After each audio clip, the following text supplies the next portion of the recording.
whether it's a shorter length of stay, see whether they get better quality care. The hospital's argument is that having primary docs in the office, turning over patients in the office, leads to higher hospital referrals, leads to bigger inpatient volumes. You can look at that and see whether that's good, bad, and different. As a department chair, I care about that, right? Because otherwise the hospital just kicks me to the clinic where I hate being. I mean, I don't hate the clinic, but I don't want to just live in the clinic. I would argue that we do it better, that we have better transition of care, that we have better continuity of care. So all that is to say, I'm a family doc, and really, I do think that that's something that you could look at. So that's one of the projects that I had kicking around, and there's a really nice data set being collected for you right now. Another project. So one of the things we do in our office, and truthfully, most residency offices, is how many of you have trouble affording your medications? I got one. You guys are really wealthy or not on a lot of medicines. The good news is that there are programs designed for people who don't make enough money to pay for their medicines. We take care of a lot of those patients. So it's something that I, as the clinic director, deal with every single day. Every prescription assistance prescription has my John Hancock on it. A lot of prescriptions. So there's a lot of literature about how diabetes prescription assistance programs improves A1C. That makes sense, right? You have high-risk populations who now can get their medicines. Go figure. It's why these companies think it's actually worthwhile, why docs actually do this. How many of you think that what other major medical problem, though not so much, it's tapering off gratefully. It was bigger when I was in the Midwest. What other major medical problem has medicines that are ridiculously expensive? COPD and heart failure, absolutely, 100%, nailed it. And how many of those have prescription assistance?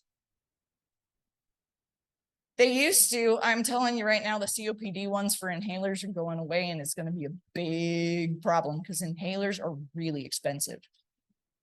But has anybody really looked at whether COPDers do better and drop readmission rates and all of that? No. Nobody's looked. Nobody's cared. So in the Midwest, where there was lots of COPD, I can tell you every time I was on the medicine service, we had umpteen million COPDers in the hospital. Not so much here. Smoking is hopefully going away, but you could certainly look and see, do COPD prescription assistance patients or patients on prescription assistance coming out of our clinic for COPD inhalers, do they get readmitted less? Do you think the hospital cares? Yeah, they care because my patients aren't insured. So what cost is that to the healthcare system? What benefit is it to the pharmaceutical company who now can write off all those medicines and tax breaks? They like this deal.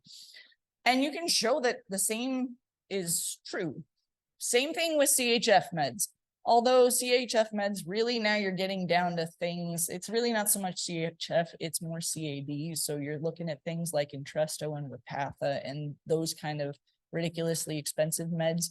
Gratefully, CHF meds, you've got the Entrestos of the world, but they're not a whole lot that's super expensive. We've gotten past most of that, but you could look, I guess now there's Brenda or whatever. So you could look at some of that. And see if prescription assistance programs decrease the cost of heart failure to hospitals, particularly for their low-income patients and all of that. Decrease readmissions, decrease overall costs. So there are simple clinical things, depending on what you're interested in, that you could easily look through the residency program, which is here, or through any of your doc's offices. They deal with this stuff more or less. Obviously they're not doing prescription assistance stuff. It's something I deal with every day, which is why I was like, this is a no-brainer. Now, my resident, one of my advisees is, like I said, is working on a program. I got fed up. It's one of those things. I'm the crazy one who, when you come in DKA, guess what? You get your insulin drip, but you also get your long-acting insulin.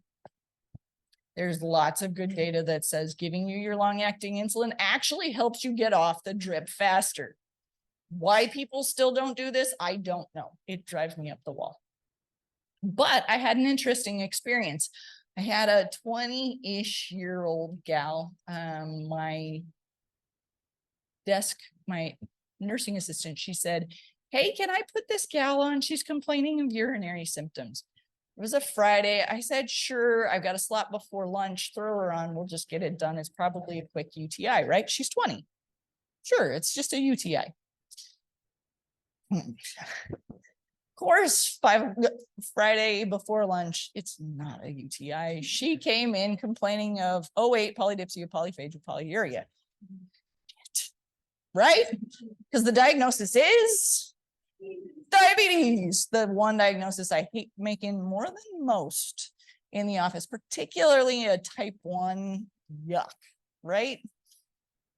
So I walk her and her mom through everything. We get her started on insulin.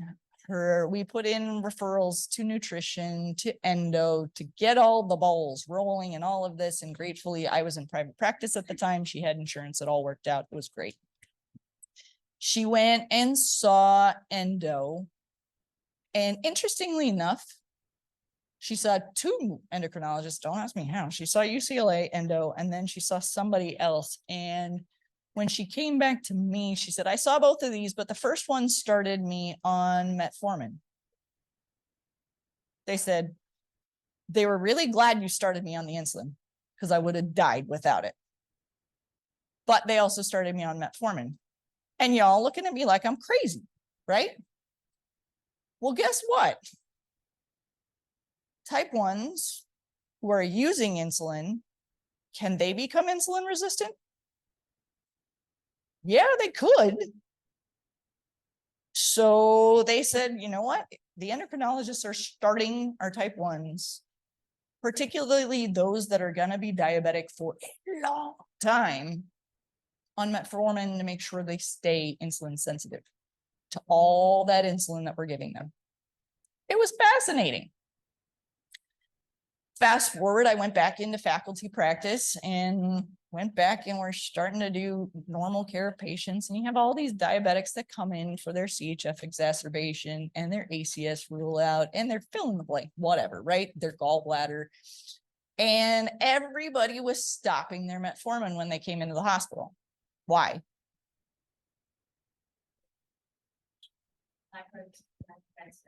Lactic acidosis, nephrotoxicity from what you said, from contrast, right? How long do you need to be off your metformin?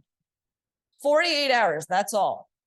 But what if you came in and all you got was a right upper quadrant ultrasound for your gallbladder? Did you need your metformin stopped? No. You didn't have an AKI. You didn't have lactic acidosis. You just had an acute coli or an acute, well, the yappy is a different deal because you probably did get contrast, right? But your acute coli, why not? Why not keep them on their metformin? So the residents will all tell you I was gangbusters. I either made them document in the note when the last contrast was given and what the creatinine was and when they were going to restart that metformin, because I'm a pain. Or if they didn't have any contrast and we weren't expecting them to need any contrast, give them their metformin. And so the residents got kind of interested. They were like, the patient was actually a bad diabetic who had he had one foot already amputated and the other one was dying. And I was like, why are you guys, I came on service and the guy they were chasing with hundreds of units of insulin and then getting sliding scale. And I'm like, what are you doing? Like, why are you doing this? He hadn't gotten contrast. He said, start the metformin. Guess what? We fixed all of his insulin requirements pretty stinking quick. So my resident got really interested in, okay, maybe we won't need to stick them so often. So decreased number of sticks, increased patient satisfaction. Maybe we'll keep them in goal blood sugar. So that 80 to 180 or that 110 to 180 goal blood sugar range. Oh, wait, you might have better sepsis outcomes. Oh, wait, you might have lots of really good things for keeping their blood sugar better controlled in hospital with less risk of hypoglycemia. Maybe you'll have less hypoglycemic patients. So there were all these wonderful things. Now, he was a little more gangbusters than I was. And he said, but doc, our usual care is sliding scales. So maybe I need to compare the long-acting with long-acting and sliding scale. But he was even more gangbusters than that. And he said, I'm going to add mealtime. And now I'm going to compare multiple groups. Now, what about if we give them mealtime insulin and sliding scale and their long-acting? And compare all of those three groups to the same three groups with their metformin. Geez Louise. I went, Josh, this study is humongous. And how are you going to get all the data? But I stayed out of it. So I think that there are really easy ways. As you see patients in the hospital, as you see patients in the office, go, huh? Like I said, Tim and I found a lady who was complaining about neuropathy in her foot, or what she thought was neuropathy in her foot after COVID. Her toes were turning blue. And we said, COVID has all these weird vasculopathies. We're seeing all these clots. We're seeing all these strange vascular. By golly, I wonder if a little Viagra might not take care of it. And guess what? It did.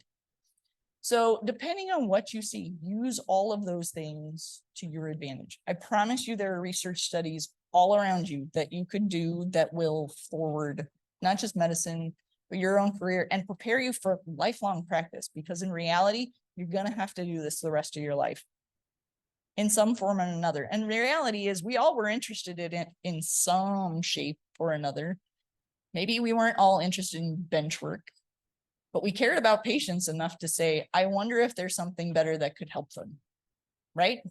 And that's all research is. What can I do to help you? Questions anybody has? Caleb's thinking.